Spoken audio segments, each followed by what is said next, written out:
last one pumped up. Yeah.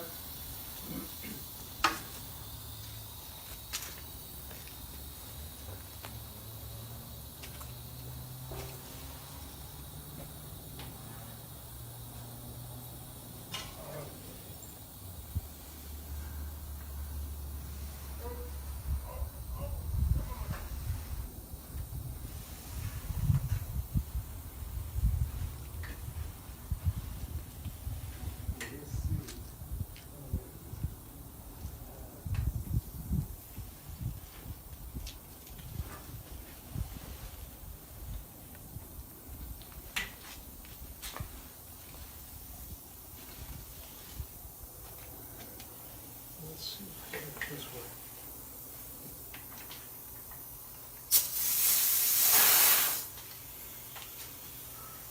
This is the flattest.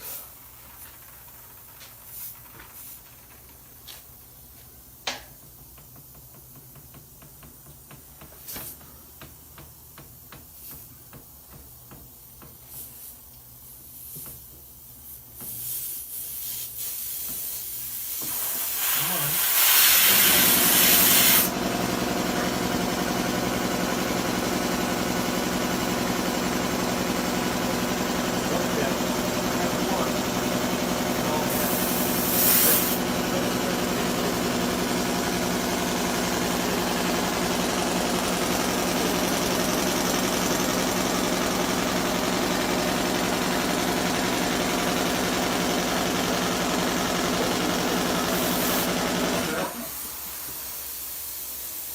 So this thing don't have any, zero. And my friend, he found one. Where'd you find that hubcap in? That was in Multnomah? Yeah, I went back and asked, you know, to see if there was any other hubcaps, and she said no, the gal that was the only one the gal had. Oh, I think you're good, judging by the shape of the tire.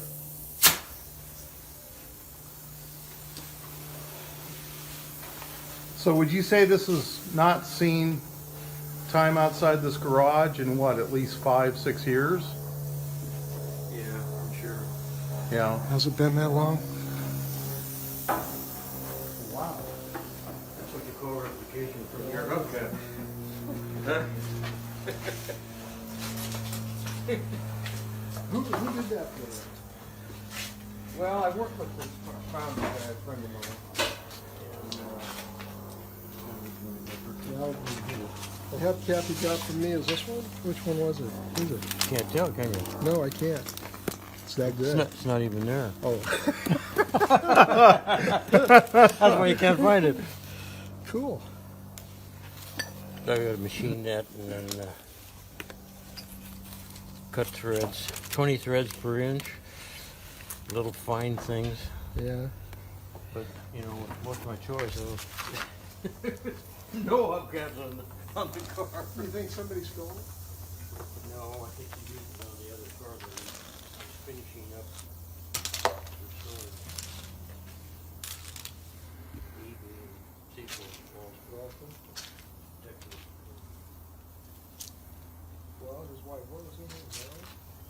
Margaret. Margaret. That's cool. But anyway, I wanted to show you. I appreciate you. The only difference is that, of course, these are rivetable on these two rivets, the original one. And one of the problems with doing it the way I did it is that you get this sand grit in here, you know, like this, you know, by roughness, all in that crack. So then I took it over to another one of my friends in the engraver. I said, just cut that groove out all the way around and get that gritty sand out, you know, that was cast So in that there. makes it look like it was, A medallion put in there. cool. But I wanted to show it to you in particular. Yeah, that's neat. Oh, you know, What's that under? you know what's interesting is if this thing got banged, I mean, your hubcap got banged down here in the word of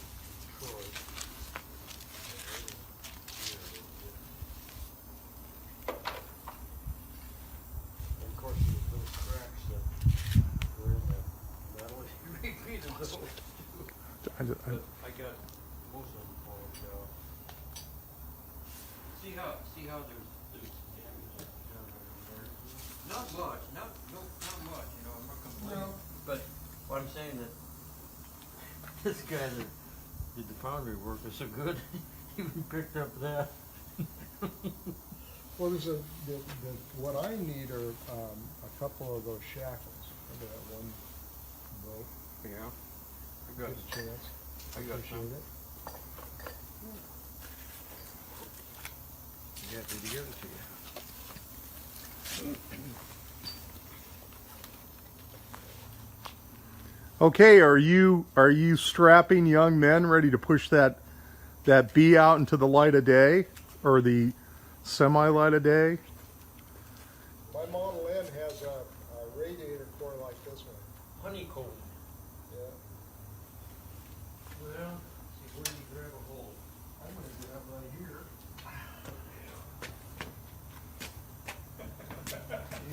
That'll work.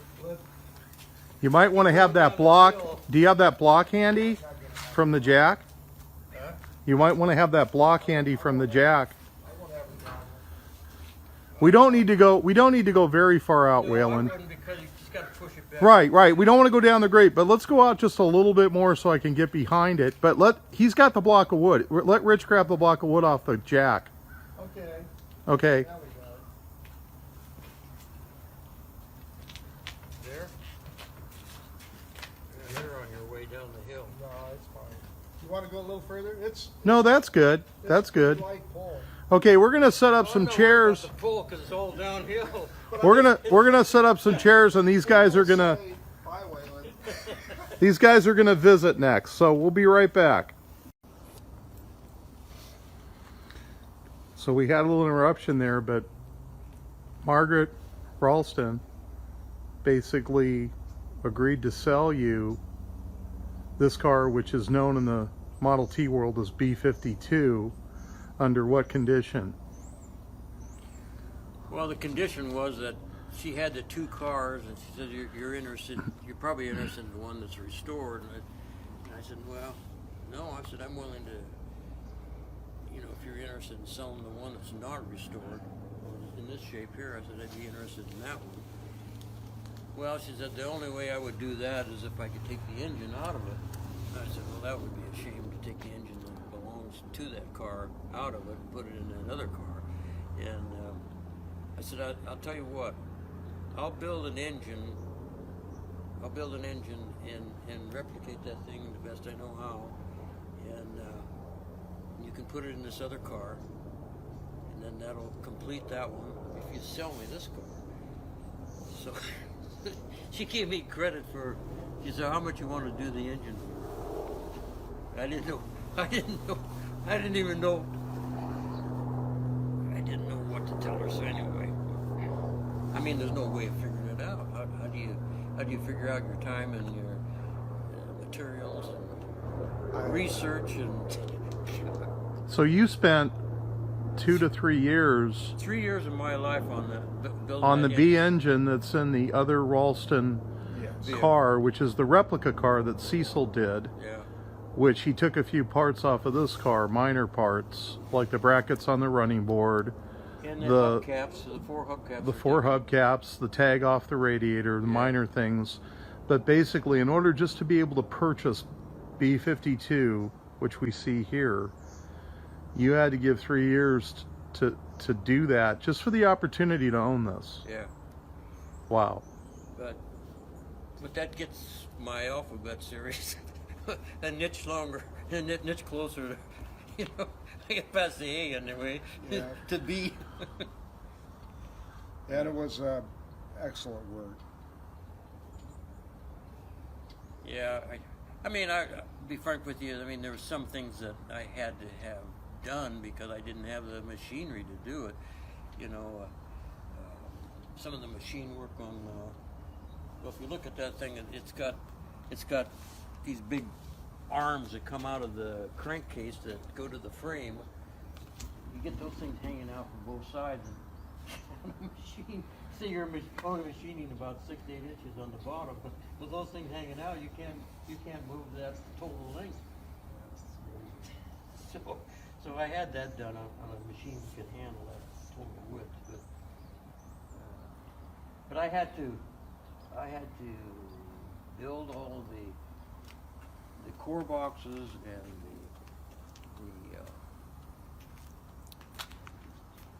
well, basically, I did get a copy of a copy of a copy.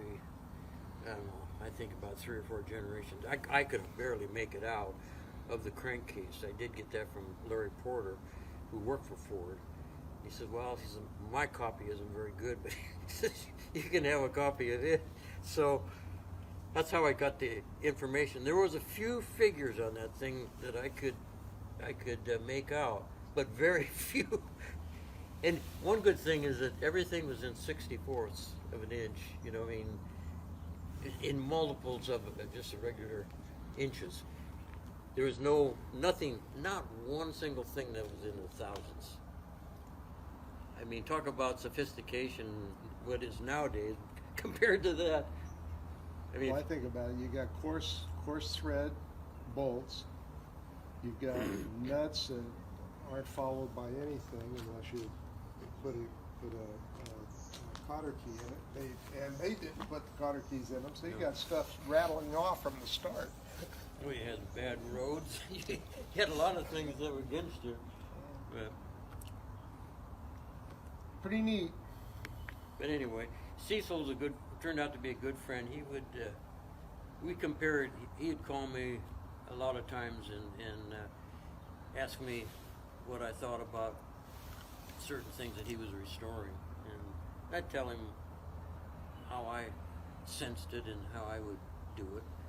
And Was he ever able to make it out here? Cecil, Uh-huh. you know, he never has. He never did. Neither one, Margaret or him. Big travelers. But I was taking him into their family. I mean, it's kind of neat. He's got 3 boys. No, 2 boys in the yeah, he's a nephew, I